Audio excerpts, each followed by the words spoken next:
내 두려움 없네. 주님의 거짓으로 끈을 삼아 죄악을 끌며 술의 줄로 함같이 죄악을 끄는 자는 화 있을진저. 그들이 이르기를 그는 자기의 일을 속속히 이루어 우리에게 보게 할 것이며 이스라엘의 거룩한 이는 자기의 계획을 속히 이루어 우리가 알게 할 것이라. 악을 선하다 하며 선을 악하다 하며 흑암으로 광명을 삼으며 광명으로 흑암을 삼으며 쓴 것으로 단 것을 삼으며 단 것으로 쓴 것을 삼는 자들은 화 있을진저. 스스로 지혜롭다 하며 스스로 명철하다 하는 자들은 화 있을진저. 포도주를 마시기에 용감하며 독주를 잘 빚는 자들은 화 있을진저. 그들은 뇌물로 말미암아 악인을 의롭다 하고 의인에게서 그 공의를 빼앗는도다. 이로 말미암아 불꽃이 그루터기를 삼킴같이 마른 풀이 불 속에 떨어짐같이 그들의 뿌리가 썩겠고 꽃이 티끌처럼 날리리니 그들이 만군의 여호와의 율법을 버리며 이스라엘의 거룩하신 이의 말씀을 멸시하였습니다. 그러므로 여호와께서 자기 백성에게 노를 바라시고 그들 위에 손을 들어 그들을 치신지라. 산들은 진동하며 그들의 시체는 거리 가운데 분토같이 되었도다. 그럴지라도 그의 노가 돌아서지 아니하였고 그의 손이 여전히 펼쳐져 있느니라. 또 그가 기치를 세우시고 먼 나라들을 불러 땅끝에서부터 자기에게로 오게 하실 것이라. 보라, 그들이 빨리 달려올 것이로되 그 중에 곰핍하여 넘어지는 자도 없을 것이며 조는 자나 자는 자도 없을 것이며 그들의 허리띠는 풀리지 아니하며 그들의 들매끈은 끊어지지 아니하며 그들의 화살은 날카롭고 모든 활은 당겨졌으며 그들의 말굽은 부싯돌 같고 병거 박히는 회오리 바람 같을 것이며 그들의 부르짖음은 암사자 같을 것이요 그들의 소리 지름은 어린 사자들과 같을 것이라. 그들이 부르짖으면 먹이를 움켜 가져가 버려도 건질 자가 없으리로다. 그날에 그들이 바다 물결 소리같이 백성을 향하여 부르짖으리니 사람이 그 땅을 바라보면 흑암과 고난이 있고 빛은 구름에 가려서 어두우리라.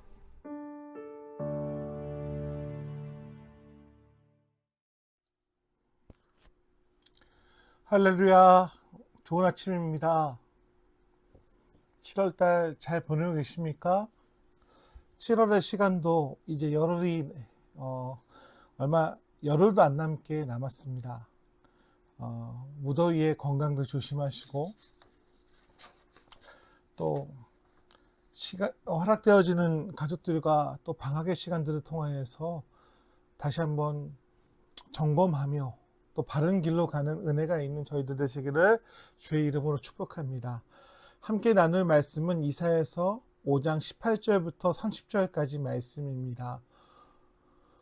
포도원의 노래에 이어지는 하나님의 준엄한 경고의 메시지입니다.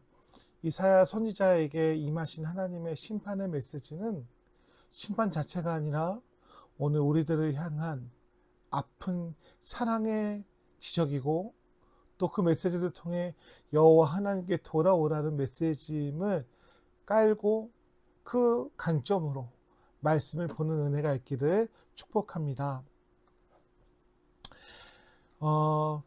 이 말씀을 통해 우리들에게 얘기하는 세 가지 포인트가 있습니다. 첫 번째는 18절부터 21절까지 말씀이에요.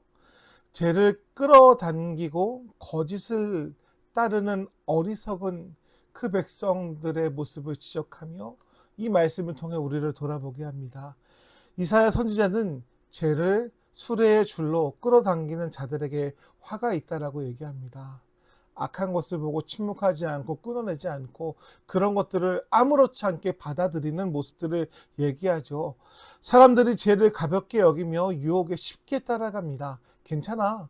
나만 그런 게 아니야. 저 사람도 그런데 라고 하면서 기준이 명확하지 않은 그들을 이스라엘 백성들 그리고 오늘 우리들의 모습들 심히 악을 선하다라고 하며 심지어 악을 선하다라고 말하며 빛을 어두움이라고 하고 단 것을 쓰다고 하며 자신들이 지혜롭다고 자부합니다. 이것은 하나님이 정하신 절대 기준을 무너뜨리는 태도입니다. 오늘 우리도 그렇게 살아가고 있지는 않습니까? 자기중심적인 가치관에 사로잡혀 하나님의 말씀을 자기 편한 대로 해석하는 것, 그것이 바로 영적인 분별력을 잃어버린 세대의 비극이다라고 이사야 선지자는 얘기합니다. 우리는 세상의 유혹에 수레줄처럼 끌어당기고 있지는 않은지 돌아보며 하나님의 말씀을 내 생각에 맞추고 하나님의 뜻에 맞추어 하나님의 말씀을 내 생각에 맞추는 것이 아니라 우리가 라디오 주파수를 들을 때 지직거리고 터널에 들어가서 소리가 잘 안 들릴 때 잘 들으려고 마치고 전화기가 안 터지면 잘 터지는 곳으로 가는 것처럼 주의 말씀에 복종하는 정직한 믿음, 그 노력과 순종이 있는 우리 귀한 성도님들 되시기를 간절히 소원합니다. 두 번째는 22절부터 25절까지 말씀입니다. 정의를 굳게 하는 탐욕의 결과에 대해서 우리들에게 얘기합니다. 포도주를 마시기에 용감하며 독주를 빚기에 능숙한 자들을 지목합니다. 그들은 뇌물을 받고 의인을 억울하게 하며 가난한 자의 권리를 뺐습니다. 탐욕은 하나님의 공의를 흐리게 하고 인간의 양심을 마비시킵니다. 하나님은 정의를 굳게 하고 법도를 어긴 자들에 대하여 하나님의 진노가 불꽃처럼 일어날 것이라고 경고하십니다. 하나님이 세우신 질서를 무시하고 물질과 권력만을 쫓는 사회는 결국 하나님의 심판 앞에 견딜 수 없다라고 이야기합니다. 교회 또한 하나님이 원하시는 정의와 공의가 흐르는 곳인지를 끊임없이 돌아보는 우리들이 되시기를, 그 기준이 온전히 서기를 간절히 축복합니다. 세 번째는 26절부터 30절까지 말씀입니다. 하나님의 심판과 회복의 메시지를 얘기합니다. 하나님은 먼 나라를 불러 이스라엘을 심판하겠다라고 선언하십니다. 내 자녀들을, 내 백성을 다른 사람의 손을 통해 심판하시겠다는 그 선언. 심판의 모습은 매우 구체적으로 두렵게 우리에게 기록합니다. 그러나 이 심판의 목적은 단순한 멸망이 아니라 돌이키지 않는 백성들에게 하나님의 통치권을 다시 일깨우는 과정입니다. 30절에 보면 이 땅이 캄캄하고 빛이 어두워진 상태를 묘사하며 하나님의 임재를 떠난 삶의 고통을 보여줍니다. 심판은 무섭지만 심판의 예고 자체가 하나님께서 여전히 그 백성을 주시하고 계시며 그들이 돌아오기를 기다리고 계신다는 반증이기도 합니다.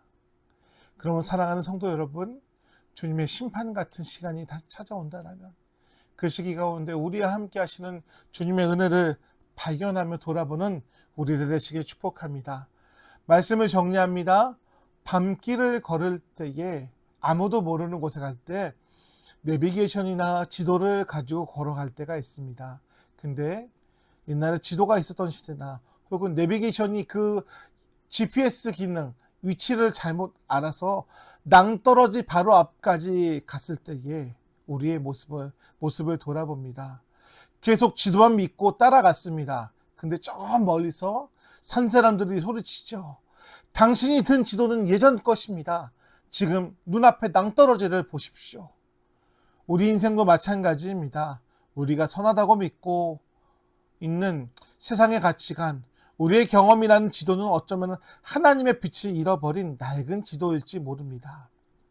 내가 가는 길이 넓고 편해 보인다고 해서 그것이 생명의 길이 아님을 기억하며 오늘 본문의 화라는 무거운 경고로 우리를 일깨우는 주님의 말씀 앞에 다시 하나님의 빛, 하나님의 뜻 가운데 돌이키는 우리들 되시기를, 그 말씀에 순종하는 교회와 성도들과 자녀들이 되고 이 나라와 민족 되기를 주의 이름으로 간절히 축복합니다. 기도하겠습니다. 하나님 아버지, 세상의 악을 유혹으로 끌어당기며 살았던 우리들의 어리석음을 용서하여 주시옵소서. 절대적인 하나님의 진리를 잊고 내 생각대로 살았던 교만을 내려놓습니다. 우리 마음속에 다시금 하나님의 공의와 정의가 회복되게 하시고 세상의 어둠 속에서도 빛을 발휘하며 하나님의 자녀가 되게 하여 주시옵소서. 예수님의 이름으로 기도드립니다. 감사